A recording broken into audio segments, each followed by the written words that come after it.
Ladies and gentlemen, welcome back to the Shirtless Plantain Show. This is the weekend edition. It's international break, but a lot of good stuff happened over the weekend. We're going to talk about it. I have with me Deen and Coach. Fellas, how y'all doing today?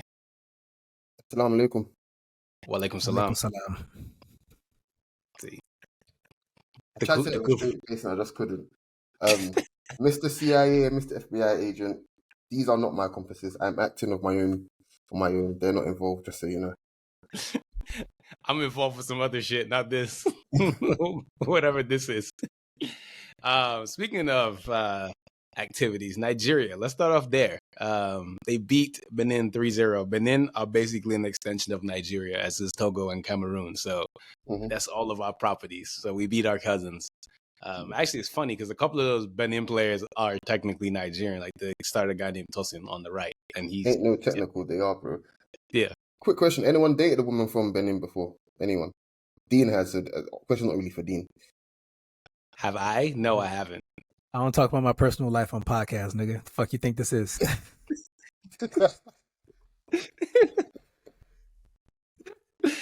Leave her back, so you know.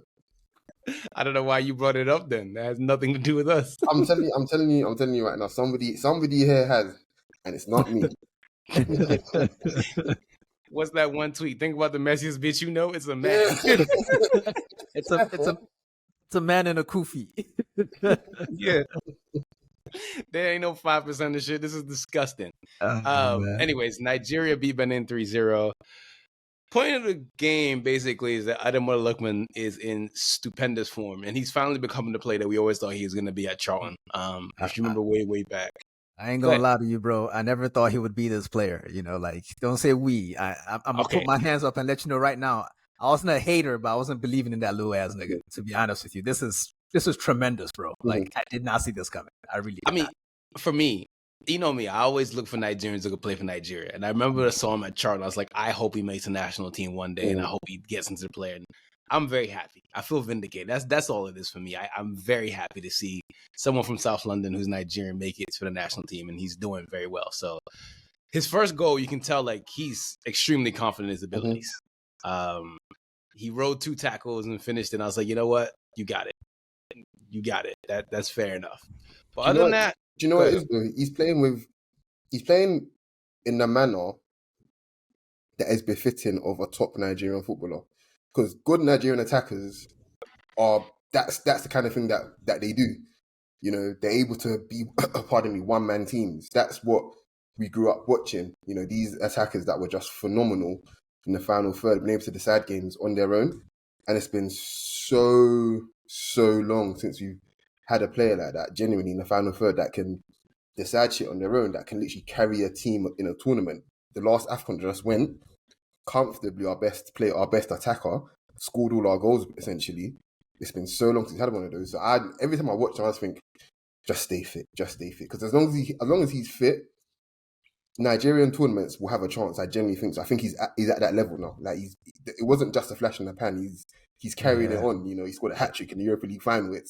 This is him. You know, which is the first one, and I think that's the first ever Europa League final hat trick ever. So, Dean, I have a question for you. Of course. Do you think that Ademola Lookman should be the CAF Player of the Year? Trying to think of the competition. Can't really think of anyone. I mean, who else? Mo Salah? He had a decent season for him. That's it. That's all I got. I think it's him. I think it's him easily. You know, this is a man that has a Ballon d'Or nomination. Not that, okay, well, one is better than the other, but let's call it what it is. But yeah, I think he's a nailed-on favorite for it this year, which would be nice. It's been a while since I'm not saying. Damn, it's been a while since the Nigerian I-rated won it, because even though Victor scored in this game a lovely goal, I think there's a reason why he's in Turkey right now. You know, like his agents messed up, his club messed up, but I also think clubs think something about him. They don't trust him. You know, like he's a guy you need to build around to get the best out of, but he gets hurt so often. But in any event, forgetting all of that, it was really nice to see him score a traditional center forward goal in this game. The Benin Republic defender that was marking him had no clue what was going on. He just got ragdolled. It was great. You know, so shout out Victor for that. But I'm not enjoying this adventure in Turkey. That's for sure. No, not in the slightest. But he did do something that'll make you proud, though. He switched from Nike to Adidas boots, so I'm sure that will make you happy. So Yeah, do you know, I saw him like when they were walking around, I think it was post game. He was walking around in Asics. Yeah. He was walking around in Asics, and then it's a similar thing that like I think I seen Ben White do as well. Ben White walk around in Asics, but he plays in Adidas. You know, players just don't give a fuck anymore. And I think that's actually kind of cool. I mean, they don't pay them enough like they used to back in the day. They've cut back on that a lot. Like the brands have cut back on that spending. So I'm not sure that they're qualifying for everything. You know, like you see the signature guys are still clear. Mbappe, Sterling, Saka, those kind of guys. You see them wear their brand in every context. Yeah. But a lot of the other guys, it's just for the on-field thing. That's it. Yeah, so. I mean, Rashford's one of the very few who still like has the on-field, off-field thing. But it's interesting. My only takeaway from this game, because we could spend a whole podcast on Nigeria, and this, we need midfielders. I'm sorry, we need midfielders. Ndidi, thank you for what you've done, but it's time to go. It is. He's cooked. He's cooked food, and I think that Nigeria just needs to stop playing around and find midfielders, because there are some in Europe around that came from home, whatever. But Nigeria need midfielders, and they need a left back and another few center backs. But other than that, good win. Move on. Whatever happens this week. Ghana lost to Angola. This game made me really happy because the way they lost was last minute, and it was a beautiful assist. They literally gave it to the Angolan on the plate, and I was so happy. It made me so happy to see that. So, yeah.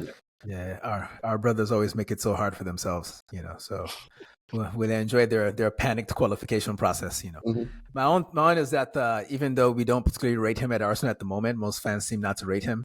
I haven't heard of any injuries to number 5, so I think Ghana did well in that game. That's how I feel about it. Well, he completed 90 minutes apparently, and I'm just like, well, that's a fucking shock. I'm genuinely shocked, but. Like I was fully expecting him to be dead by now.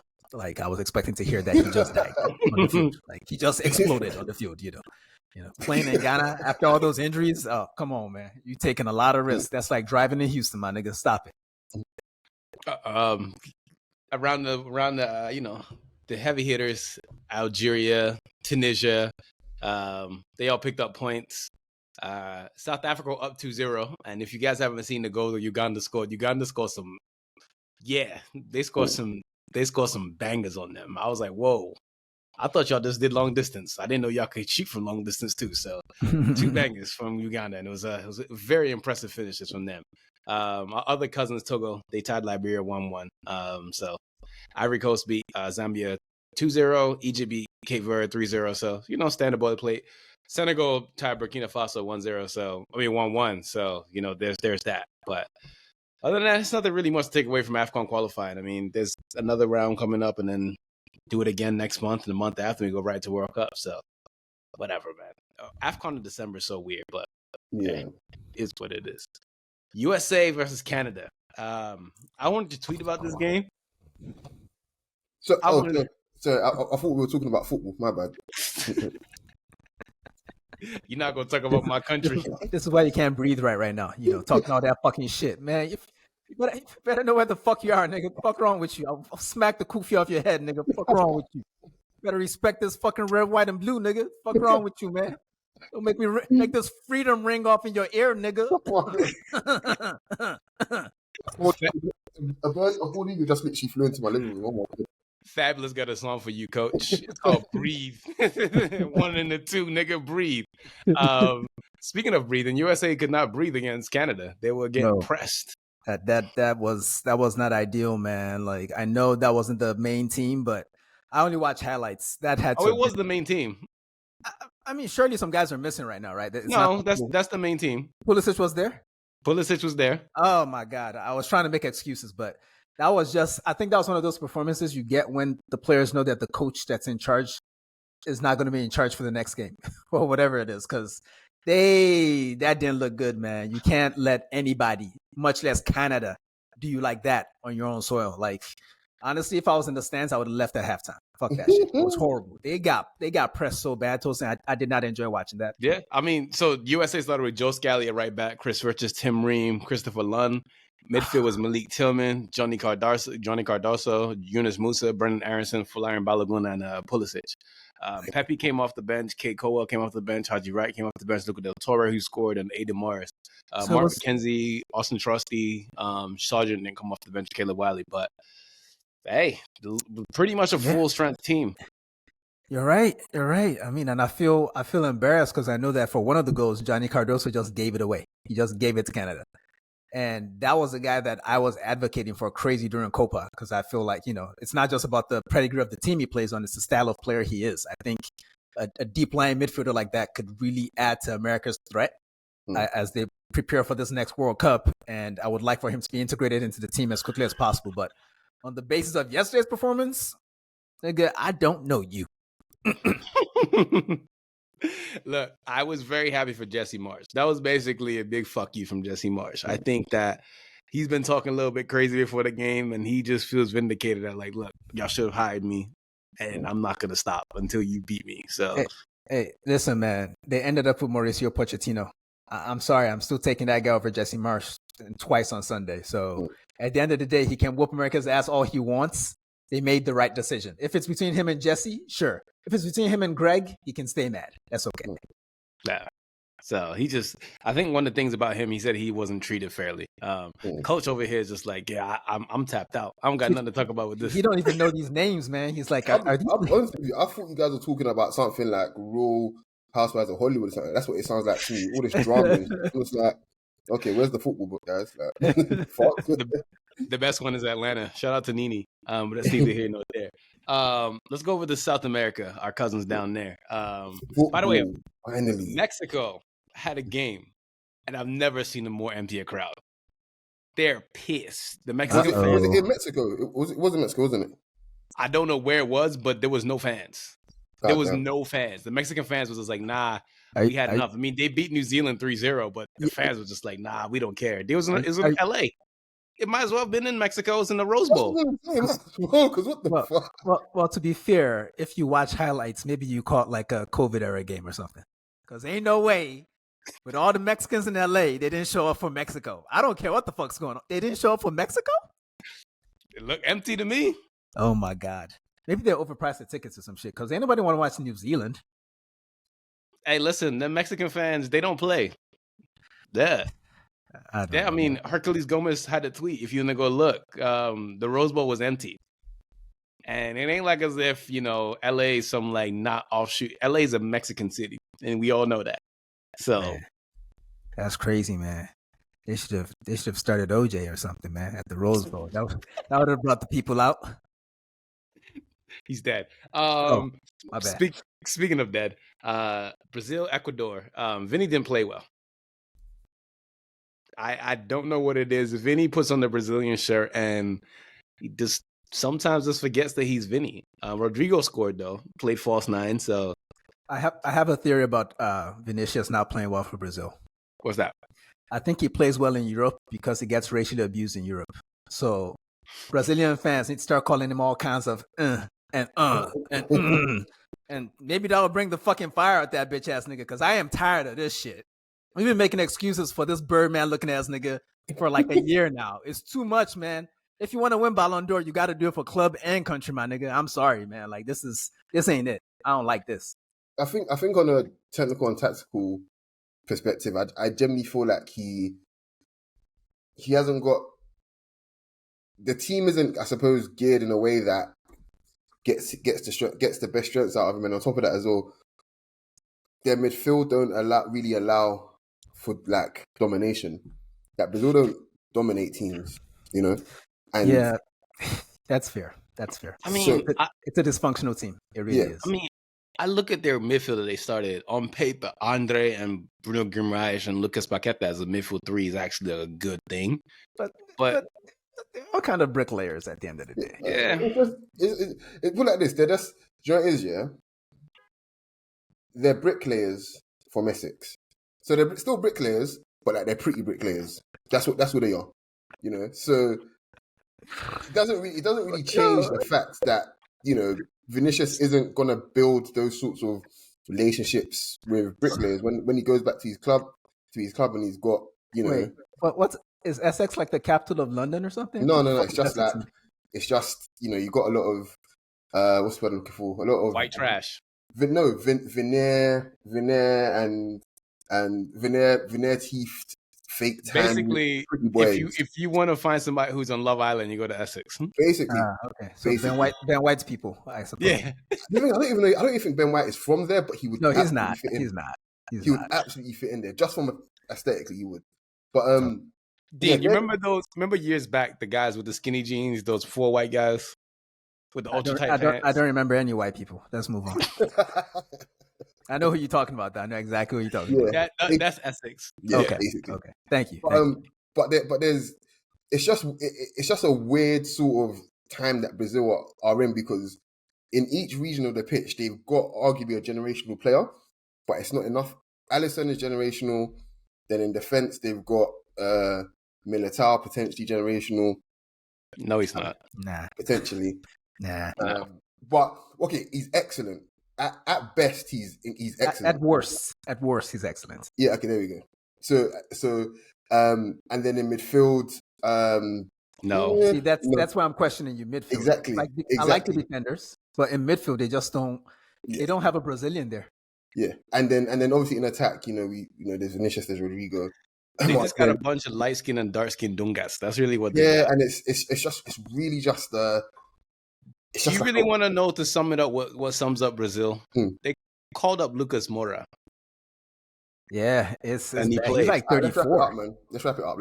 I'm not talking about Brazil. Like 34, bro. Like they're just like it's weird to say this out loud, but Brazil is actually lacking talent and depth. They just don't have a lot of great players right now. Can I add to that? And I have a hot take. I think outside of France, I don't think nobody has more talent than England.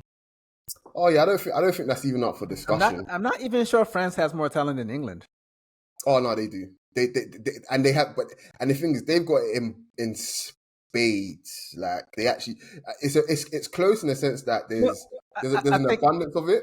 But at the very best of their talent, I think France still have, better I kind of talent. feel like it's a quantitative versus qualitative thing. Really, like France has a lot more depth, but at the very top, like there's no French player that to me.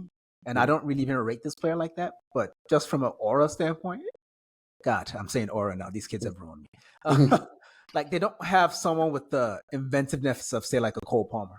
Like the very top of the talent for England matches France. Elise is better. I think Elise is better than Palmer. I won't even lie to you. I want to feel that way, but I'm not really sure I believe it. I'm so certain of that, and I think we need a whole podcast to debate this. Yeah, honestly. yeah. But I'm certain, and it's not that I don't rate. I think Palmer is a final third demon, right? Absolute demon. But I think Elise's talent is it's kind of hard to even describe what he can give to your attack, only because I don't feel like there's a weakness there.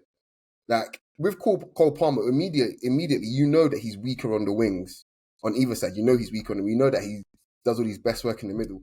I've seen the difference is that Cole Palmer is better in the middle and Elise is better on the wings. That's really all it is. But the thing, I think Elise delivers in the middle as well. You're gonna see for Bayern. We're talking about Brazil, bro. We're talking about Brazil. Let's move on. Man, fuck Brazil, man. I'm talking about football, bro. I'm talking about some Essex bricklayers. Take us back to Brazil, please. Okay, we're going to Argentina and Chile. Argentina beat them 3-0. The best goal of this game was Julian Alvarez. He had a goal that will make Batistuta rise up from his bad knees and clap. That was a beautiful goal. They did it without Messi. Chile is actually in the dearth of talent right now because they call up someone called Ben Barrett and Diaz, and they're not good. So they got to go back and figure out that's all that Alexis Sanchez deserves, honestly, genuinely. He deserves to play with a guy that's from Blackburn, genuinely. Hey, listen, that's what he deserves. Y'all talking a lot of shit about Ben Barrett and Diaz, but he's a Premier League starter. Okay, respect that man. All right, that's the okay for Southampton. Right there. For Southampton. The boy's still getting called up for Argentina. Eduardo Vargas.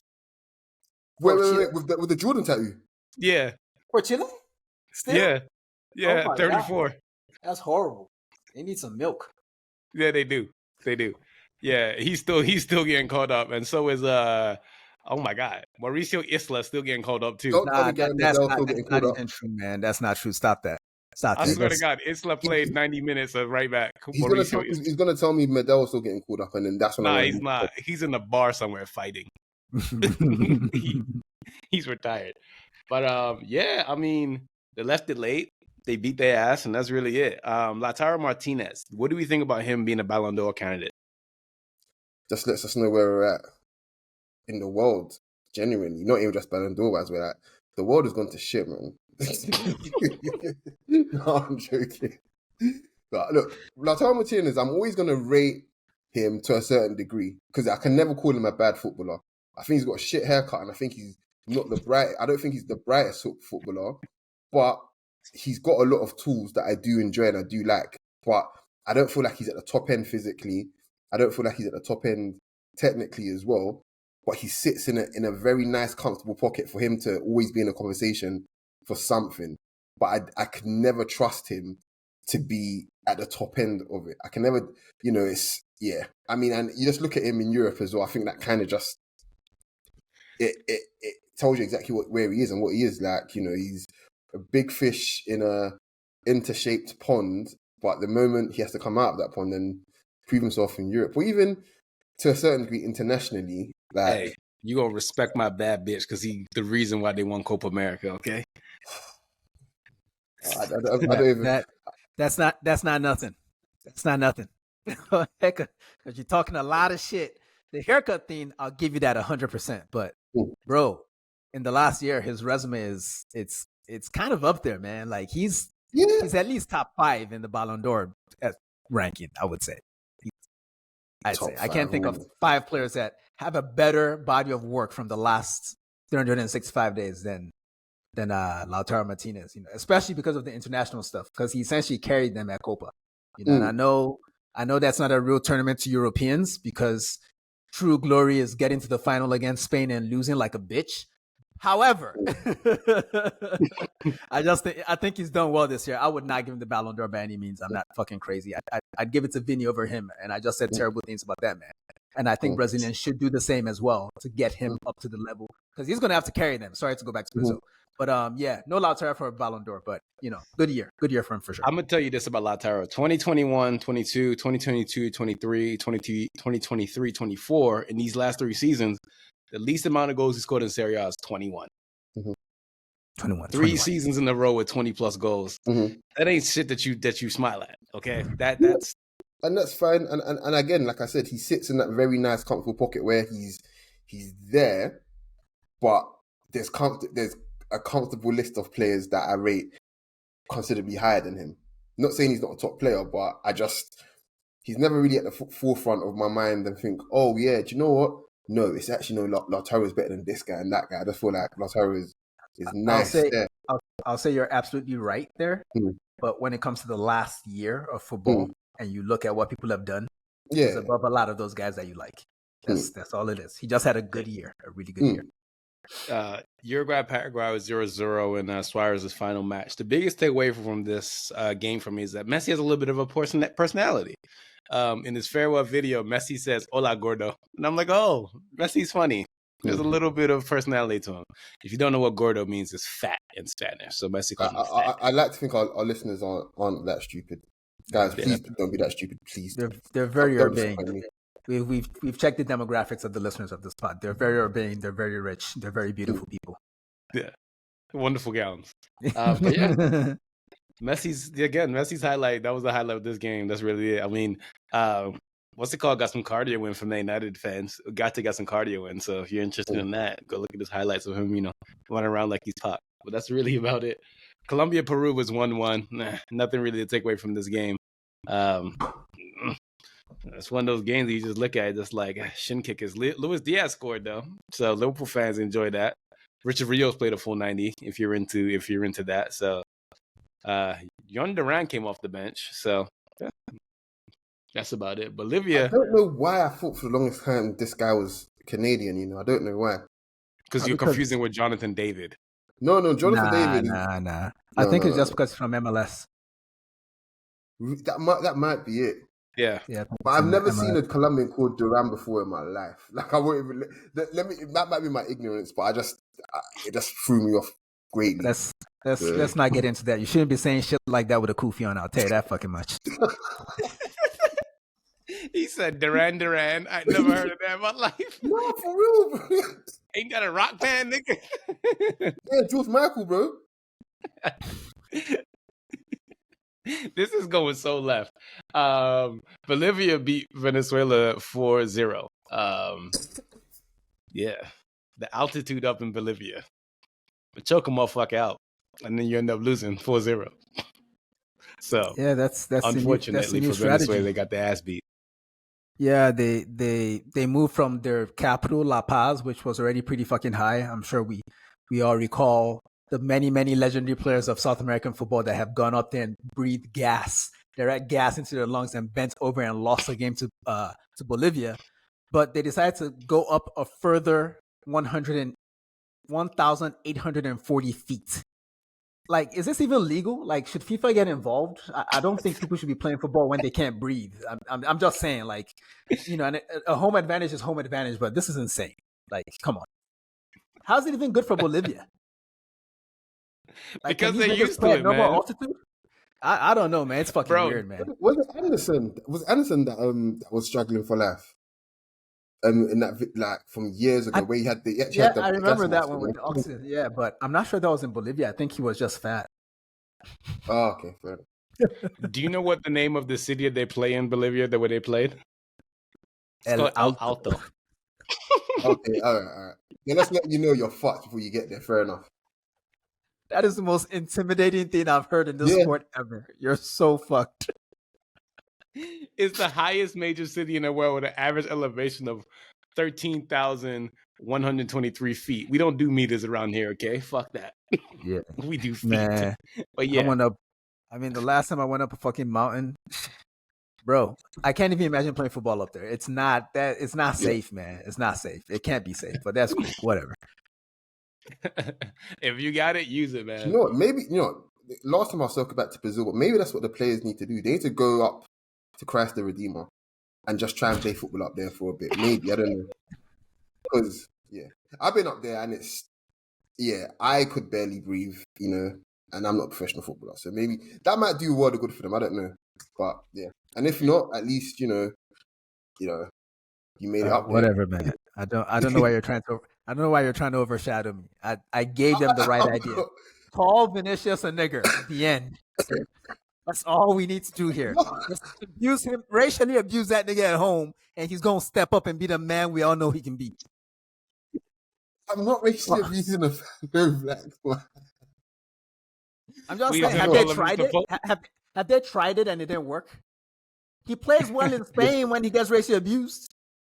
Carlo don't even got a system, bro. So you're saying we should just call him Mr. Popo? Yeah, oh, okay. Now the racists would say we're cooking with grease now. Like I can't understand that. I genuinely can't. That's crazy. You always take things too far, Tosin. Yeah. I don't even know where you got that from. That's crazy. I'm just asking the question. Anyway, if I want to racially abuse anyone, it's going to be Dwight York. But that's for that's for reasons we shouldn't probably discuss in this pod. But I mean, I'm just not going to do that. Unfortunately. Didn't Pusha T call him a name? Oh, sorry, wrong person. Deadbeat motherfucker. Sorry. Sorry. Excuse me. Let's go to Europe. Match day 1 in Nations League. Portugal beat Croatia 2-1. Yeah, I mean, what can we say about Portugal? I didn't watch that game, but I watched bits of Scotland, Portugal today. Okay. And Ronaldo scored. Right, he scored the winner very late. And for some reason, I just felt incredible relief for Diogo Jota. Because had he scored that instead of Ronaldo, I genuinely don't feel like he makes it back to Liverpool. Seriously, because you see the chance and Jota gets there at the near post first and he misses it because he was born short. That's the only reason why he missed it, because he was short, and he probably knocks it in. But Ronaldo is right there behind him to score, and the intensity of Ronaldo's celebration lets me know that the Homelander murder rays was locked onto Jota if Jota scored genuinely. So I'm very very pleased for Jota's life for real. Yeah, and to defend Ronaldo a little bit this time. He hit both posts already. He was desperate today. He had to score. So if he did score and someone stole his glory, I'd be okay with him murdering that person, especially if it's Jota, because I can't stand that nigga. I hate his face. I hate his hair. I hate the club he plays for. He's a cunt. Sorry. My bad. I lost a little bit there. My bad. I didn't plan to do all that. Sorry about that. Portugal also beat Croatia 2-1. Dalot scored in that game. And Cristiano scored in that game, which is his 900th goal. Today was his 901st against Scotland. So fair play to him, man. Homeland is still going. I think he wants to get 99 more and really get 1,000. That's his goal in life, to have 1,000. Did you see him shading a dead black man, might I add, in Pele, talking about, I want at least all my goals are going to be on video. I was like, bro, like, are you actually okay? Like, you can't.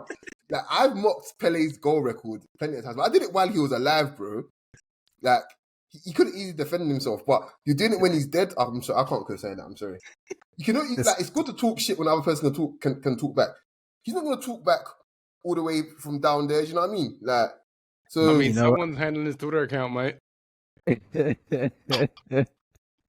I mean, I could talk bad for the nigga if they pay me. No, easy for me. I'll back Pele shit any day.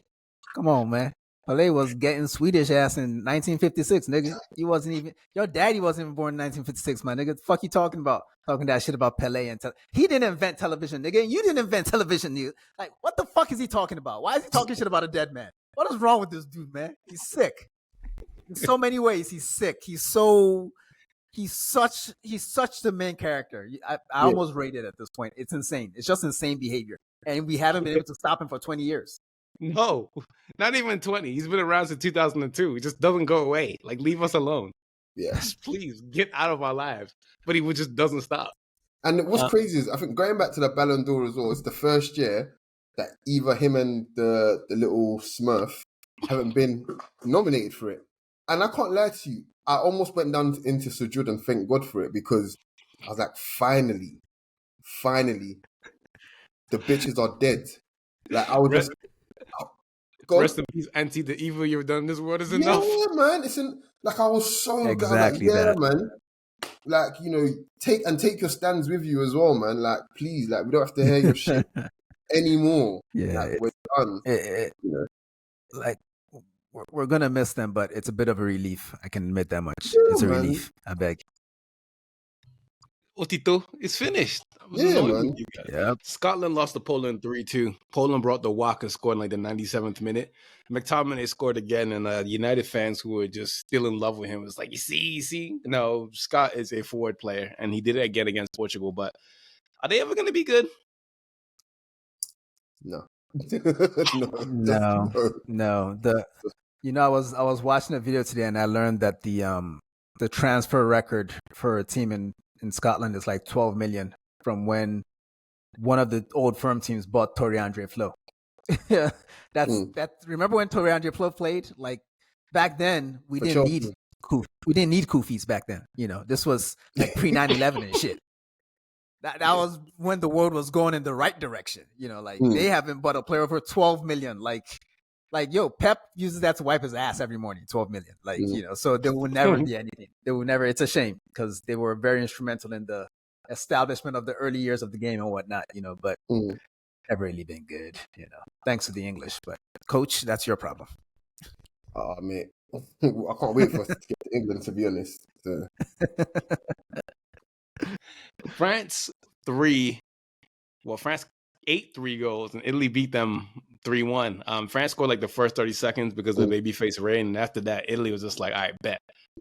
Watch this. That's the first time France has ever lost to Italy at the Parc des Princes, and that's the first time they lost in like 70 years to Italy, to France. So, yeah.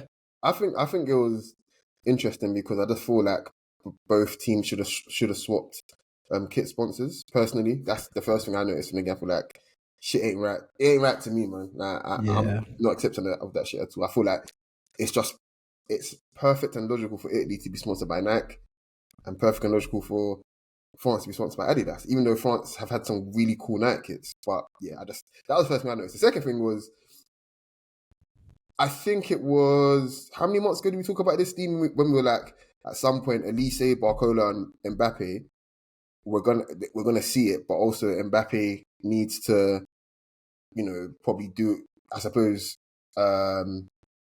accept doing more work on the left kind of thing, and it's kind of dependent on how well Barcola can excel through the middle.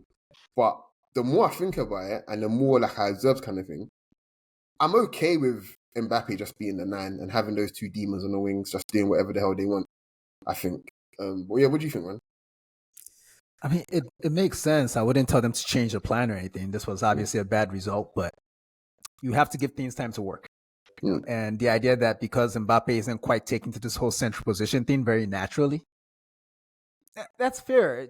Players have to develop, systems have to develop, chemistry has to develop, So I would take my time with it, but I think ultimately that may be where we question Mbappe as a player in the long run, that he's never going to be a true central player. Like, he's always going to be best with that space, and I don't know how long he wants to play, because it might be one of those things where he never really gets good at it until he loses that pace a little bit and he's forced to kind of move to the middle, like with his role model, Cristiano.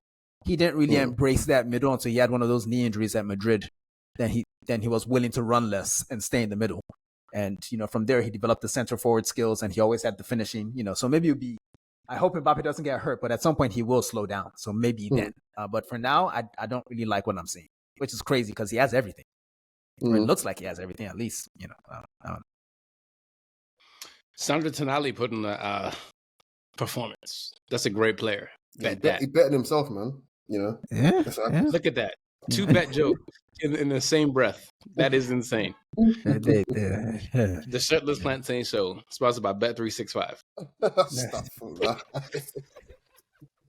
He said, not with this scoop, y'all. I can't do that. And I do that. He said, I don't got no parlay on my heart. I'm going to heaven. Germany beat the shit out of Hungary 5-0. I have nothing else to say. So Kai Havertz could have done a little bit more. Jamal Musiala, shout out to him, and Carmelo Anthony.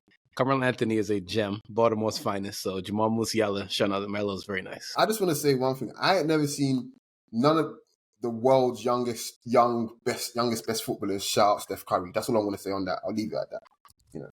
I'll leave it at that. I'm not gonna say anything else. So. I just want to make it very absolutely fucking clear. This podcast is a 0 Carmelo zone. Fuck you and fuck Carmelo. And fuck the New York Knicks. Fuck all y'all niggas, man. Get out of here, man. It's bullshit. Get out of here. I'm going to give you a fun fact. Carmelo Anthony's high school in Baltimore doesn't exist anymore. Oh, well, that's not very fun. I mean, kids need to read. That's quite sad. Why was that a fun fact? Explain why that was a fun fact. Now I'm upset. Now I'm genuinely upset. It's actually not a public school. It's a private school, actually. The babies need to read, bro. It's a private school. Niggas wasn't going in there anyway, so it don't matter. Is it okay what you're talking about? No, I'm talking about Tosin Catholic. Oh, okay, well. A real Catholic high school in Towson, my school, still exists. Anyway, Netherlands and Bosnia. Netherlands beat Bosnia 5-2. Joshua Zirkzee. Deen, talk to us. I know that's one of your favorite players. Talk to us. Talk to us about my striker. Yeah, definitely, man. Like, I think this was his first start for the Dutch, even though the game had sort of been, the build up to the game was more about Koeman being an asshole to Steven Bergwijn, but that's neither here nor there because I don't particularly care about Steven Bergwijn either. So I see why he did what he did, but Koeman is an asshole. But in any event, he put his dickishness down enough to start Zirkzee, and I hope Erik ten Hag watched that game because he's going to get fired at some point, that's for sure. But before that happens, I hope he's seen a blueprint for how to use a really good associative player, a player that's always looking to make connections with other people around him. Just put your most brilliant, it's very simple. Just pick the right profiles. Like, I think Zirkzee and Bruno should be close to each other because Zirkzee will set Bruno up for so many shots on goal just by default. I think there should be runners on both sides of him because he can play those passes in. I mean, him and Reinders were going nuts in this game. I mean, Zirkzee, I don't know that he's the guy that's going to get you the most goals in an attack. Go on, coach. Go on. So I was just saying, because it cut out a bit. So it's not just about playing those passes in behind for the runners, especially on the wing. It's the threat of knowing that he can do that, and that then gives him space to operate, to create a chance for himself. Because a lot of defenders are front foot and they try to anticipate. And if they're anticipating, he's going to knock it first time to the wing, and then they make that move there, then guess what? He's got the other side of the pitch to open up into and then do something else kind of thing. So I feel like them knowing that kind of makes it, and the team being set up that way and defenders expecting that kind of thing gives them another problem because they know he can do it, but will he do it? You know what I'm saying? Josh is just incredibly fast for someone that big. And he has a lot of tools that if the right coach knows how to use him, especially at United, that's a brilliant link-up player. But again, Eric Ten Hag is not going to make it to the end of the season because he's going to do some dumb shit this weekend against Southampton and lose. So that's neither here nor there. I'll say this much before we leave the Dutch alone. They're beginning to get to the point where we might be able to start respecting them again. Like, I'm not really sure. It's never really about the manager. Well, I guess it is about the manager when you look at the players and you go, they should be winning more. So we're talking Belgium, we're talking Portugal, we're talking England in the last 2-3 tournaments. Probably should have won something, but you could argue that the manager wasn't good enough. With Holland, they're finally at the point where you can actually start blaming the manager again because they have enough talents, the Timber twins just played together for the first time, and we've been hearing about them for a couple of years now, So if that's the kind of player that's coming back into the national team pool, Holland will be a problem soon. They won't just be at tournaments to look cool in orange. They'll actually be beating teams and getting to semifinals and finals very soon, I think. Quickly before we move on, the Timber twins are childish, by the way. There's no reason why those two should keep playing like each other. The fuck is your problem? You want to look like each other now? You want to play like each other? Grow the fuck up. The funny thing real quick is that because Urian has been in Arsenal for a full year now, and my best friends in this country and in Nigeria as well are both sets of twins. They're very easy for me to tell apart. They're very, very, they don't even look alike to me anymore. Like the Timber twins. Like Quinton is shorter and Durian has more stuff on his face, like koofies and shit. Like he'd be wiping his face with the same towel he wiped his ass with, is what I'm saying. He needs to stop doing that. Get his skincare in order. He a young bull. He only 23 or something. You got to learn these things, from OGs like us. That's what I'm saying. Look at this. England versus Ireland. This game had all of us in the group chat rubbing our hands. First of all, I think it's a collective consensus that we all love Lee Carsley as a player and as a coach, right? I think we could say that, right? Not as a player, he said, nah. Easy. Lee Carsley really played with Arteta and Thomas Gravison. I can't believe we've seen that shit with our own two eyes. We are some old niggas, man. Goddamn. But it's funny that the two Irish boys who put on the Irish kit scored against them. I think God is a comedian. That's the biggest. I just knew it was gonna happen. Though. You're watching the game thinking this is so nailed on. Like you can't even. You should have even put a bet on it. Stuff like that. You should have put a bet on it though, for real. For real. it was always happening, man. But in regards to Carsley, I think there's so much of a story behind him in the England setup that it's not just he used to be the assistant coach and that's it. It's I'm not going to bother getting into it because those of anyone that knows the England setup and knows what's been happening in the last 15ish years with England, they understand Lee Carsley and they understand what he's tried to achieve basically and what he's achieved with the younger groups as well, kind of thing. But what's interesting to me is that in his first game he did all of the basics. He did all of the basics and it's what reaps the best results. Like, I don't know, playing a left back that's left footed.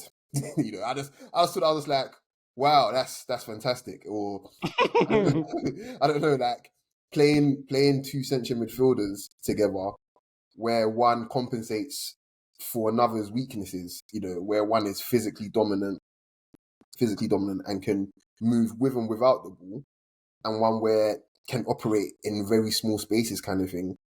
And they both complement each other. And then playing an attacking midfielder who is great, receiving the ball in both half spaces, who isn't biased, even though obviously he's done a lot of his work on the left kind of thing, but Grealish isn't biased to just play on the left kind of thing. Playing a right back who can play a final ball from quite literally anywhere on the football pitch and having, this is the biggest one for me, to be honest, actually, playing with an outlet with Harry Kane. Like that was and it just blows my mind that less than 2 months after the final, all these players were available. Every single one of these players were available, right? And I know competition matters and stuff like that, but the difference in performance by just playing the right profiles and platforming the right players has changed the fluidity of this England team so bloody much. Like, it was actually ridiculous. I have never seen England just move the ball so confidently. I know Declan Rice said after the game, yeah, you've scored 100 goals under Southgate. Declan Rice, sometimes, bro, just shut up, because that's a lie. It's a lie. Like, you haven't. He's a good boy. He's a good boy. He's never gonna turn his back on the homies. Yeah, of course. Ever. Of Declan course. Rice is a politician. Yeah, no, he's a politician, but it was just, I mean, okay, for example, let's talk about the first goal, right? Gareth Southgate, for some reason, decided to play Trent in midfield rather than at right back, right? When you can get that sort of delivery from right back and have a very good midfield off the ball and not worry about Trent, getting stripping in the centre of the pitch, basically. And Anthony Gordon, who he had in Germany, he didn't even start once, I don't think. Didn't even play. That run off the ball. And guess what? The best right back in the world, from a technical standpoint at least, found his runner. It was just the most English goal. And then guess what? You've got a midfield engine that backs up the attack kind of thing to finish off any sort of loose balls. It's basic football, guys. It's not rocket science at all. But it's just platforming the correct players. Yeah, correct. You said platforming the correct players. In defense, he platformed Trent. In midfield, he platformed Rice. And in attack, he platformed Kane. Who's the best player here? Let's build it around their movement, their preferred kind of movement. Yeah. And it makes a lot of sense. It works. But I do think for his first game, he got so lucky, because when you think about the absentees, I'm still sure he would have picked a good team. But I don't know how easy it would have been for him to not pick Foden if Foden was actually there and then pull out of camp. Same thing with Palmer. Watkins, he wasn't going to play anyway. So while I like Lee Carsley, Bellingham as well. I think Bellingham as well. I think this is going to work out pretty well for England, because just based on one game, we can just see a very sensible man making sensible decisions, resulting in beautiful football. But I do want to see how things change when more of the egos are back in the room. Like, how do you control that? Because yes, the players are there now, and I suppose the best fit from a personality standpoint, I thought Gareth was the right fit. But towards the end, he kind of became, like the stereotypical English coach, if that makes any sense. Like the Stevie G, Frank Lampard thing that we watched as kids back in the day. Like, he started doing that towards the end, and I don't know why, because when he first came in, he was the one that brought in Sterling and that group of players. He knows what it's like to sort of recycle players. He dropped players. So it's like, if you're going to go through the trouble of dropping people, why not just play people in the right positions instead of yielding to the egos? Lee Carsley is just doing the most basic ass shit, and this is the most fun I've personally had watching England in many years. Results be damned. Just watching football for 5-minute stretches, like, what are they trying to do? Are they achieving what they're trying to do? Wonderful start for him. He should get the job. I don't even know why he's still interim. They should have given him the job at halftime, to be honest with you. And that's the thing. I think my next, I suppose, thing I want to observe from him is how he deals with adversity in a match, because Northern Ireland played better in the second half, and England weren't good, to be honest, in the second half. Before you finish, my Irish people, I'm sorry, you didn't mean Northern Ireland, you meant Ireland. Sorry, my bad. Ireland, my bad. Respect their pronouns. You're such an English prick. What an asshole. Take that kufi off. Oppressor. They can find me, man. I ain't scared of no Irish people, man. Yeah, they're gonna find you in Dublin. No, but for real, like, there's no there wasn't, there was no danger for England per se, and they improved in the second half, right? Yeah. Like, make no mistake about that. But I want to see, like, when England are under it, and they made some good chances in the first half alone, to be fair. But England responded by taking the sting out of their attack and then, building their own momentum again. Yeah. And I think in regards to the egos thing, I see it now, to be honest. I personally don't think he yields. I think Bellingham comes back in, he has to play Bellingham. Okay, cool, fair enough. But then that generally means that he's probably going to look at what he does with his attack. Mm-hmm. And that actually generally might mean that, I'm not saying that he's definitely going to drop Harry Kane, but the attack definitely gets reconfigured. if Bellingham comes back in team. But I feel like it gets reconfigured to get the best out of their biggest goal threat from midfield, which is Jude Bellingham, which I don't think there's anything wrong with that. If you've got a player that can win you games, especially that can run all day as well, kind of thing, and I don't think there's anything wrong with that. Now, how he does that, I don't know, man. I don't know. I don't think he's going to design his attack around a midfielder. I just don't think that makes. I don't think that's the right approach. I just think there's too much talent to really build it around one guy like that. Like, if you're going to build their attack around somebody, they should be closer to goal. Just start them closer to goal, and everything works easier from there instead of building it for a midfielder. No, they don't need Jude Bellingham's goals that bad. It's England. They have Saka. They have Kane. They have Gordon eventually because his finishing and his decision making is shaky, but the outlet pace and just being on the field opened everything up for England in that game. But I just don't envision a future where any coach that has the options that England has in front will build their attack around Jude Bellingham. He's great, but really, it's not about building around. But I feel like we saw what happened when they were chopping and changing in the Euros, trying to keep him in the middle. Then he ended up getting on the left and all of that. I don't feel like, and that what that does, it just imbalances your team. I feel like Lee Carsley is going to make decisions that will allow for Bellingham to do what he's great at, while it's not going to impede on others. So, for example, now there might be a version of England where he plays in a double pivot with Declan Rice. You see what I'm saying? There might be that. You never know, kind of thing. There's so many options there, and what I have confidence in is the fact that Lee Carsley is going to try all of these things, whether it's in training or not. He's going to find what actually works best. I genuinely don't feel like Southgate, all respect to him, even bothered, because he just thought as if, there's no point, kind of thing. I already know what I want. I've got my soldiers. I've got the system that I want to play with, blah, blah, blah. It's like, you shouldn't do that with players that are this flexible and this talented.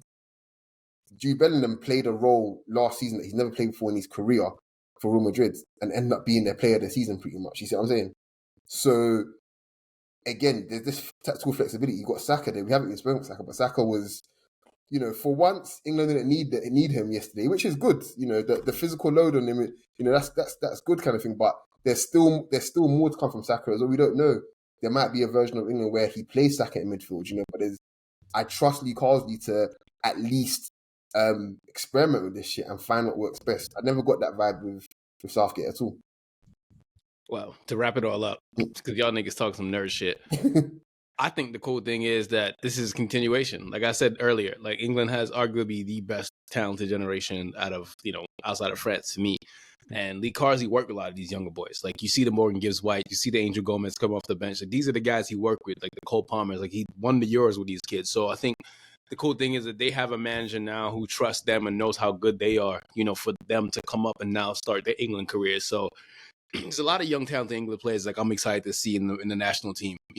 Seeing Morgan Gibbs-White was cool. Seeing Angel Gomez, the beautiful story for him because we all know he had to go to TB Joshua to go get help. So, shout out to Angel for finally, getting to a place where he needs to be. So, listen, England have it good now, man. So it's all about, can you finally get over that hump? And I think that someone like Lee Carsley is going to be that one to get them over that hump. So we all like him. So let's see what it does. And before we forget, I know this wasn't on the agenda. I have to bring this up. The Asian World Cup qualifiers. This is coach's favorite country in the whole entire world, Japan. They beat the brakes off of China, 7-0. Wale's not in this pod, right? So just so we know, guys. So I'm not going to say anything else on that. It's a bit of a private joke, but yeah, Wale's not in this pod for a reason. Yeah, I'm just assuming that Tomiyasu scored a hat trick. Bold of you to assume that guy could even walk right now. So yeah, I know. That's how much I care about the Asian qualifiers. That is fucked up. That is fucked up. But Zion hey man, they're gonna play this shit for 6 months. We're gonna get to the World Cup. It's gonna be Korea, Japan, Australia. It's always the same niggas, man. They're worse than the Bundesliga. Asia is. They're worse than and occasionally they'll give us Qatar. Oh shit, they're hosting the event. Whatever. I don't care about these niggas, man. India, what are you niggas looking at? Do something. It's 20 billion of you niggas. Do something. Sorry. That was my Asia. My only happiness from this whole entire thing is that Palestine got a draw against South Korea. So we love that. So maybe Yes. South Korea won't be there. They will be there. Anyways, we are out. This is the weekend review. There's going to be more international games Monday, Tuesday, and Wednesday. But keep your kufi on and keep your third eye open. For myself, Tosin, Deen, and Coach are out. Everyone take it easy. Peace. Peace. Take your shirt off. Take your shirt off.